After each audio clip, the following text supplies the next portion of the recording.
ভাইরা আমার, রমজানের রোজা কিন্তু আমাদের সাথে কথা বলে, আমরা বুঝি না। কি কথা বলে বলবো ভাইরা আমার? রমজানের রোজা আমাদেরকে বার্তা দেয়, মেসেজ দেয়। কি মেসেজ দেয়, কি বার্তা দেয়?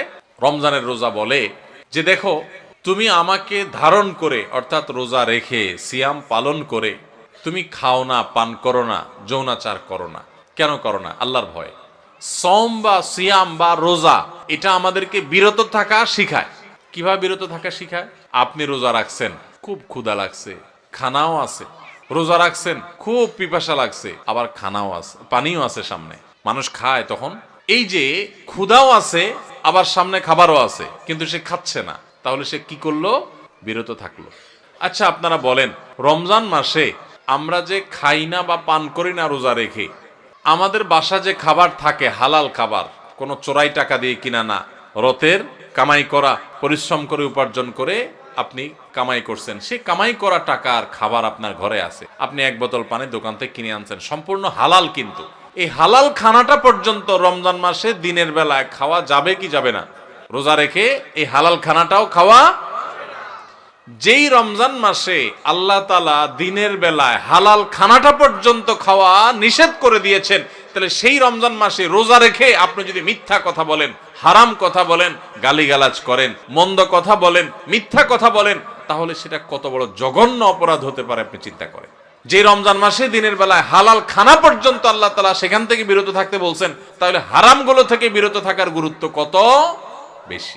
রমজানের রোজা আমাদেরকে বলে, দেখো তুমি যখন ক্ষুধার্ত থাকো রোজা রেখে, তোমার সামনে খাবার থাকে তবুও তুমি খাও না, তোমার যখন পিপাসা লাগে তোমার সামনে পানি আছে তারপরও তুমি খাও না। এমন কি মানুষের সামনেও মানুষ রোজা রেখে খায় না, আবার মানুষের চোখের আড়াল হলেও রোজা রেখে কেউ চুরি করে খায়। পিচি পোলা মানতে খাইতে পারে, তাও খায় না মনে হয়। যে লোকটা সবার সাথে চিটারি বাটপারি করে, কথায় কথায় মিথ্যা কথা বলে, সেই লোকটাও যদি রোজা রাখে তো দেখবেন কষ্ট হয়। রুমে একা একা আছে, কেউ নাই, তারপরও সে কি লুকায় পানি খায়? খায় না। কেন খায় না? কারণ যেই আল্লাহর জন্য রোজা রাখছে, এই রুমে কেউ না দেখলে কি হবে? সে আল্লাহ দেখেন, তার ভয়ে সে কিন্তু কিছু খায়।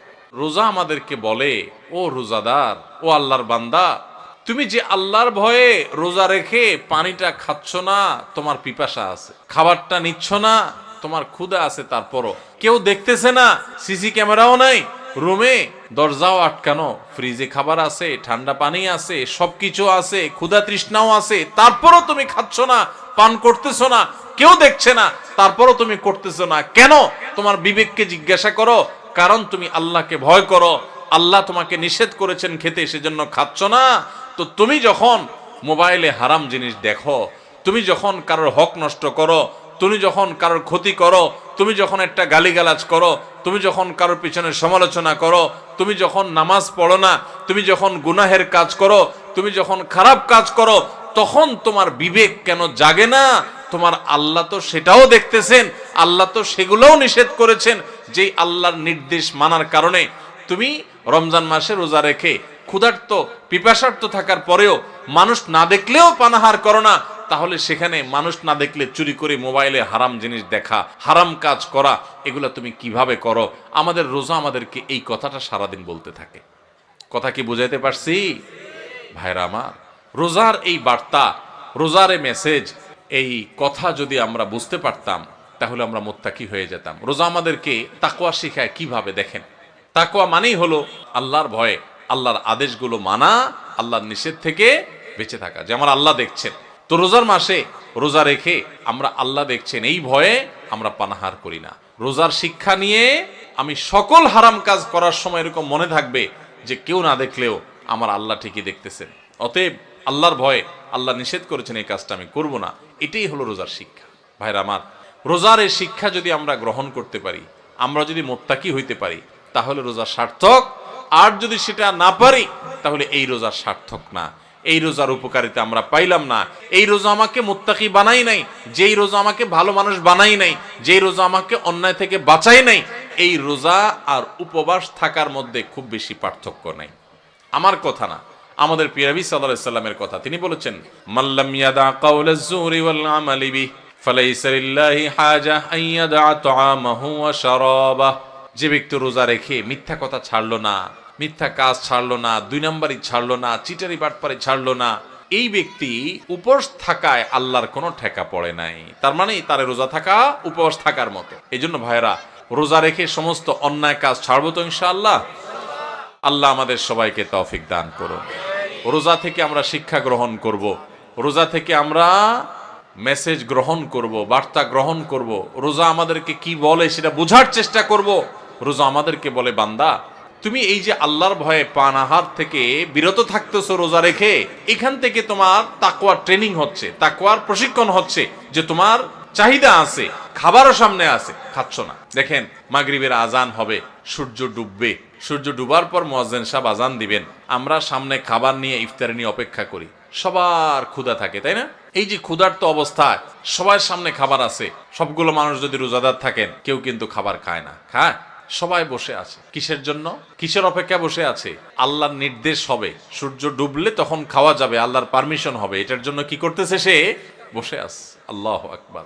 এখান থেকে শিক্ষা নেই আমরা, আমার সামনে যখন কোনো টাকা পয়সা কামাই করার সুযোগ আসবে, আপনি একজন দোকানদার মানুষ, দোকানদারি করেন, আপনি দোকানদারি করার সময় আপনি চিন্তা করবেন, আমি আমার কাস্টমার থেকে যে 10টা টাকা নেব, লাভ করব, এখানে আল্লাহর পারমিশন আছে কিনা।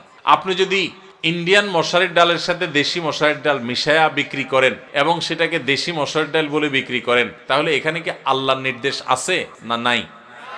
আল্লাহর নির্দেশ আপনার অবৈধ কাজ করার, 2 নম্বরই কাজ করার, প্রতারণা করার, মিথ্যা কথা বলার পক্ষে কি আল্লাহর নির্দেশ আছে? তো আপনার রোজা রেখে এই যে ইফতার করছেন না, কেন করছেন না? খাই ফেলান না, কেন খাচ্ছেন না? কারণ এখনো আল্লাহর হুকুম। তাহলে ওই দোকানদারি করতে গিয়ে আপনি যে 2 নাম্বারই করতেছেন, ওইটারও আল্লাহর হুকুম। আপনি এক জায়গা আল্লাহর হুকুম মানতেছেন, আর জায়গা মানতেছেন না, তাহলে বোঝা গেল আপনি খাঁটি মুসলমান হইতে পারেন নাই। যেই রোজাদার রোজা রাখার পর এই জিনিসটা শিখতে পারছে যে হাইরে, রোজা তো আমাকে বলে যে তুমি আমাকে রাখার পর যেভাবে আল্লাহকে ভয় করতেছো, এখান থেকে ট্রেনিং নিয়ে তুমি সারা বছর সব ক্ষেত্রে আল্লাহকে ভয় করে চলবা। আল্লাহ আমার জন্য হারাম করছেন, আমার কষ্ট হবে, আমার টাকার দরকার, আমার অনেক অভাব আছে, তারপর আমি 2 নম্বর পথে কামাই করব না। আমার অনেক জেদ হয়েছে, আমার অনেক গোসা হয়েছে, তারপর মুখ দিয়ে একটা খারাপ কথা বলবো না। আমার গায়ে অনেক জোর আছে, অনেক বাহুতে ক্ষমতা আছে, তারপরে একজনের প্রতি জুলুম করব না। এটাই রোজা আমাদেরকে শিখায়। ভাইরা আমার, সারা দেশে লক্ষ লক্ষ মানুষ আমরা রোজা রাখি, কিন্তু আমাদের জীবনে কোনো পরিবর্তন নাই। আমরা রোজা রাখি, দুর্নীতি করি, রোজা রাখি, ঘুষ খাই, রোজা রেখে আবার আমরা মিথ্যা কথা বলি, রোজা রেখে আমরা আবার চিটারি বাটপারি করি, রোজা রেখে আমরা আবার মানুষের হক নষ্ট করি, রোজা রেখে আমরা অনেকে গালিগালাজ করি, রোজা রেখে আমরা অনেকে মানুষের অধিকার নষ্ট করি। কারণ ওই যে রোজার মর্ম আমরা বুঝতে পারি নাই। ভাইরে, শুধু ইফতার আর সাহরি খাওয়ার নাম রোজা না, এটাতে রোজার স্ট্রাকচার দাঁড়ায়, কিন্তু রোজা ফাইনাল হয়, কমপ্লিট হয়, ফিনিশিং হয়, পূর্ণাঙ্গতা পায় যদি রোজা রেখে আপনি মুত্তাকি হইতে পারেন, যদি রোজা রেখে আপনি হারাম কাজ ছাড়তে পারেন, যদি রোজা রেখে আপনি খারাপ কাজ ছাড়তে পারেন। নবী করিম সাল্লাল্লাহু আলাইহি ওয়াসাল্লামের সেই হাদিসের দিকে তাকান, তিনি কি বলেছেন?